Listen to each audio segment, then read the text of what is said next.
Sister, brother, இந்த உலகத்துல ஆண்டவரை நேசிக்கிறவங்க நீங்க மட்டும் இல்ல, ஏகப்பட்ட பேர் இயேசுவை நேசிக்கிறதுக்கு இருக்கிறாங்க.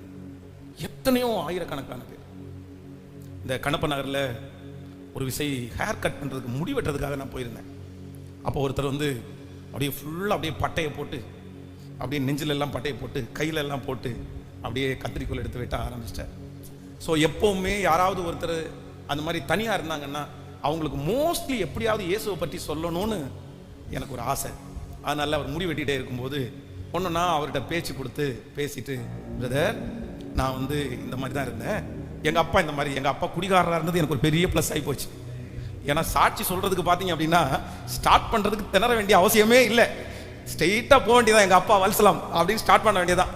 அப்படியே ஸ்டார்ட் பண்ணி பேச பேச, எஸ் பிரதர், ஆமாம் பிரதர், அப்படியே பேசி முடிக்கும் போது என்ன சொன்னார்னா, பிரதர் என்ன நினைக்கிறீங்க, ஜீசஸையா எனக்கா பிடிக்காதா? நான்லாம் அவருடைய தீவிர பக்தன் சார், நான்லாம் அவருடைய, நீங்கெல்லாம் சொல்ல வேண்டாம், நான் ஏற்கனவே ஊர்ல யாருக்குமே தெரியாம போய் ஞானஸ்நானம் எடுத்துட்டு வந்துட்டேன். எனக்கு அதிர்ச்சியா இருக்குது, நீங்க நம்ப மாட்டீங்கல்ல.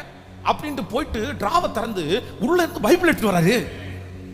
உள்ள பைபிள் எடுத்து, இது கூட விடுங்க, பைபிள் எடுத்துட்டு எனக்கு காமிச்சல, இது ஆச்சரியப்படுறீங்களா? இன்னொரு டிராவை திறக்கிறாரு, உள்ள 10 புதிய ஏற்பாடு இருக்குது.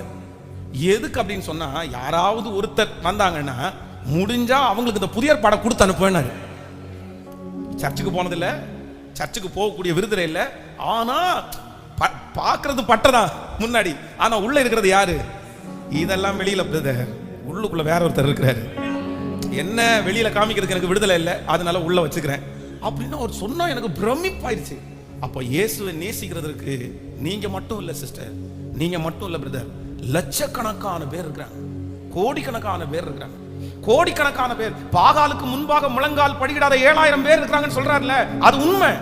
தீர்க்கதரிசி என்ன சொல்றானா, நான் மட்டும் தான் ஆண்டவரே, இன்னைக்கு ஃபாஸ்டிங் பிறகு நான் மட்டும் தான் ஆண்டவரே வந்திருக்கிறேன், இன்னைக்கு நான் மட்டும் தான் ஆண்டவரே ஊழியம் செய்றேன், நான் மட்டும் தான் ஆண்டவரே உங்களை நேசிக்கிறேன் அப்படின்னு நம்ம சொல்ல வந்திருக்கிறோம். ஆனா ஆண்டவர் என்ன சொல்றாருன்னா, நீ மட்டும் எல்லாம் சொல்லாத, இவ்வளவு உபத்திரவத்தின் மத்தியிலையும் பாகாலுக்கு முன்பாக முழங்கால் படியிட மாட்டோம், எங்க ஜீவனையே போனாலும் பரவாயில்லன்னு உயிரை பணைய வச்சுட்டு 7000 பேர் இருக்காங்கப்பா, 7000 பேர் இருக்காங்க. நான் ஒருத்தன் இருக்கிறேன்னு சொல்லும் போது கர்த்தர் 7000 பேர் காமிக்கிறார். அப்ப ஆண்டவரை நேசிக்கிறதுக்கு எத்தனையோ பேர் இருக்காங்க. அந்த கூட்டத்திலேயே யோவானை பார்த்து ஆண்டவர் நீ என்ன நேசிக்கிறியான்னு கேட்க மாட்டாங்க. ஆனா யோவான் யார் அப்படின்னா, உண்மையிலே ஆண்டவருடைய மார்புல கேட்கல.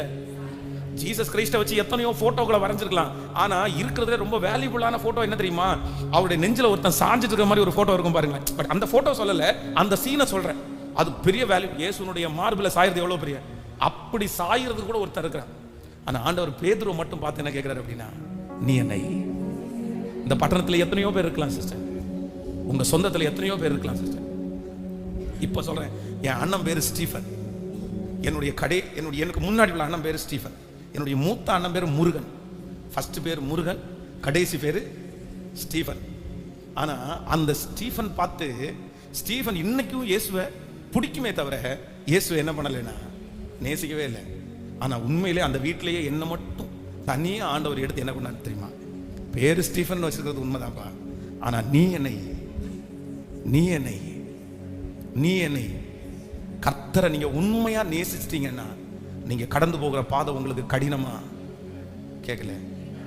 கிறிஸ்து எனக்கு ஜீவன், அவமானம் எனக்கு ஆதாயம், நிந்தை எனக்கு ஆதாயம்.